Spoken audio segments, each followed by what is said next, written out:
இன்ட்ரெஸ்டான video போடாமல் இவன் வேறு நடுவில் வந்து போர் அடிக்க செய்கிறானே அப்படின்னு போர் அடிக்குதுன்னு நினச்சிட்டு என்னை தள்ளிட்டு போகாதீங்க. ஏன்னா நம்ம உலகம் பிறந்ததுலேருந்து உலகம் அழியும் வரைன்னு சொன்னாலும் உலகம் அழியாது. இருந்தாலும் இறுதி வரை நமக்கு கரணம்தான், மரணம் கிடையாது. இந்த வாழ்கிற இந்த 100 வருஷத்துக்குள்ளே வாழ்கிற வாழ்க்கையில் போர் அடிக்குதுங்களா? இந்த போருன்ற ஒரு விஷயமே உங்களுக்கு நரகத்தில் துணையாக இருக்க போகுது. அதனால இது போர்னு நினச்சிட்டு பார்க்காதீங்க, ஒரு அறிவு நினச்சிட்டு பாருங்கள். இது எல்லோருக்குமான அறிவிலும் பயணம் செய்ய திரு தமிழ் எல்லோருக்குமான அப்பா அம்மா மாம் டேட் அவங்களுடைய சொல். அதனால் பாருங்கள். மேலும் நரகத்துக்கு போக இருக்கும் சகோ வணக்கம் அப்படின்னு சொன்னதில் சிலருக்கு வருத்தம். நீங்கள் இது என்ன சபிக்கிற மாதிரி இருக்குது இந்த வார்த்தை, இப்படி மாற்றி சொல்லுங்க. ஸோ நான் அதை மாற்றி சொல்கிறேன். அதாவது சொர்க்கத்தை தொட இருக்கும் சகோ வணக்கம். இது என்ன ஒன்று தான்.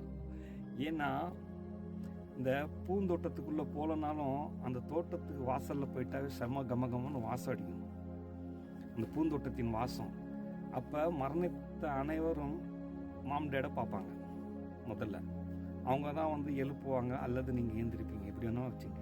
நீங்கள் கண் விழித்து தான் அவங்க உங்கள் கண்ணு முன்னாடி இருப்பாங்களே, அந்த நேரம் நீங்கள் சொர்க்கத்தை உணர்வீங்க, அந்த வாசத்தை உணர்கிற மாதிரி.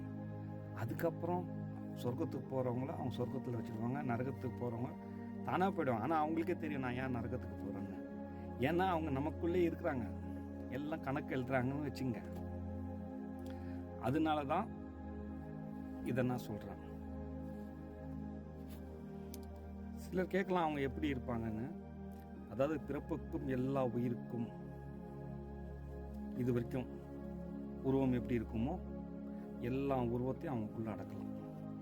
அதுதான் நம்ம உருவம். ஆனால் உங்களுக்கு எப்படி தெரிவாங்கன்னா, இப்போ உதாரணத்துக்கு ஒரு ஒரு ஒரு நல்ல தலைவரை நீங்கள் சூஸ் பண்ணி அவர் வந்து யாருக்கும் துன்பத்தை கொடுக்காம உங்களையும் அந்த மாதிரி நடக்க சொல்லி நீங்களும் அவருக்கு பேச்சுக்கிட்டு நடந்தீங்கன்னு வச்சுங்க.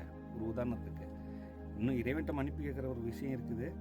இதுக்குள்ள நீங்கள் நல்ல முறையில் தர்மத்தோடு வாழ்ந்துட்டீங்கன்னா அந்த தலைவரை தானே நீங்கள் இந்த உலகத்தில் நினச்சிங்க, அதனால தானே நல்ல முறையில் வாழ்ந்தீங்க.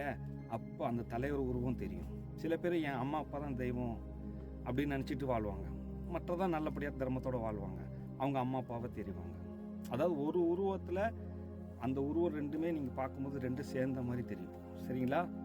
அதே சமயத்தில் ஒருத்தன் சும்மா வச்சுங்க ரஜினிகாந்த் உங்கள் தலைவர் அப்படின்னு வச்சுங்க, அப்போ ரஜினிகாந்த் உருவத்தில் தான் தெரிவாங்க. அதாவது நரகத்தில் கொண்டு போய் வைக்கும் பொழுது நீங்கள் யாருனால நீங்கள் நரகத்துக்கு போகிறீங்களோ அவங்க உருவம் உங்களுக்கு தெரியும். அதாவது அம்மா அப்பாவின் உருவம் அப்படி தெரியும்.